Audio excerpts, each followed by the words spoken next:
Welcome to the world of vertical gardens.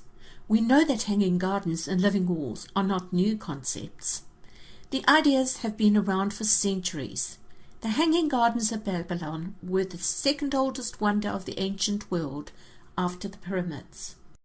From Scandinavia to Japan, numerous civilizations used climbing plants to cover buildings. Ancient civilizations used hedgerows as walls. Some of these in the south of England date back 6,000 years and support some 10,000 species of insects, demonstrating their environmental significance. The old courtyards of the Spanish city of Cordoba are famous for their hanging gardens, and these are open to the public once a year. But what has made these ideas more relevant today is the decreasing amount of green spaces in urban areas and the increasing amount of legislation to control air pollution and carbon footprints. Modern architecture now places an increasing amount of attention to ensuring that the quality of life is maintained in urban areas, and plants and green spaces are a vital dimension in urban design. Due to limited space, green areas are now going vertical, and living walls and vertical gardens have become generic terms for these types of spaces. Internationally, the main contributor in the architectural space is a French botanist by the name of Patrick Blanc, who has been very influential in getting vertical gardens accepted as a viable way of cleaning the air and greening up urban spaces. Blanc uses a hydroponic system and numerous exotic species, and he has done some magnificent vertical gardens around the world. These are examples of some of the work done by Blanc, covering buildings in France, walls in Vancouver, indoor theatres in Asia, and outdoors in New York. Not only are they stunning, but they are also sustainable.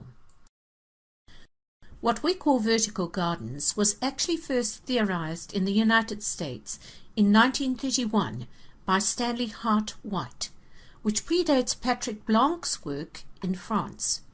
His theories are now being used once again by students at the University of Illinois at Urbana-Champaign. Let's focus on living walls, also called biowalls, green walls, or vertical gardens. The simplest way is to picture it as a cliff. The synthetic medium is the interface to which the cliff-growing plant species can hang on to. The hydroponic system is often used to create a succession of dry periods and humid ones. One of the more important moments in the design process of a green wall is the choosing of species. You must choose plants which have beautiful lower foliage, as they will be seen from underneath. The first living walls used tropical plants, but the choice now is much larger. As more recent green walls create beautiful patterns, it is becoming a new urban art. Green walls have multiple impacts on cities and citizens. They protect buildings from the effects of natural elements. They introduce more gardens in urban areas, and they can even be used to grow vegetables. Under sun exposure, a bare wall will contribute to heat conduction inside the building, making the internal building temperature rise and contributing to the urban heat island effect. But green walls, where the leaves of plants lose water through evapotranspiration, lower the surrounding air and building temperatures. Green walls also depress the city's temperature. They create a microclimate. The Tokyo Institute of Technology proved that green walls lower the energy loss of buildings. They also prevent the creation of urban dust, partly due to the effect of wind over buildings, and absorb heavy metal particulates from the atmosphere.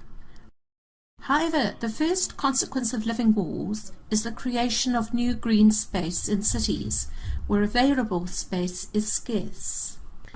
Green walls are still newcomers in landscape architecture, and innovation is fast. They're invading new places every day. On bridges and roads, they can cover ugly or decaying concrete structures, such as in Mexico City. Every country invents new solutions to answer its own particular problems.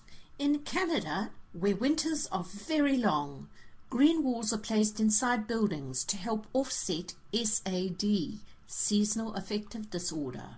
We need gardens to be happier. Even scientists have proven as much with the biophilia hypothesis. Let's build some green walls to achieve this goal. One must not forget that, as with every green space, green walls have advantages and drawbacks, such as using a non-biodegradable medium and often huge water needs, and must only be seen as part of the solution to make our concrete jungle cities greener. Thank you for listening to us. We hope we've given you some fresh ideas and inspired you to think vertically. Please visit our website and Facebook page. We're happy to try and ask any questions and have some products here if you'd like to come up and see them. From Aotearoa, the land of the long white cloud, and Bridget at Hanging Gardens, kia ora and good luck.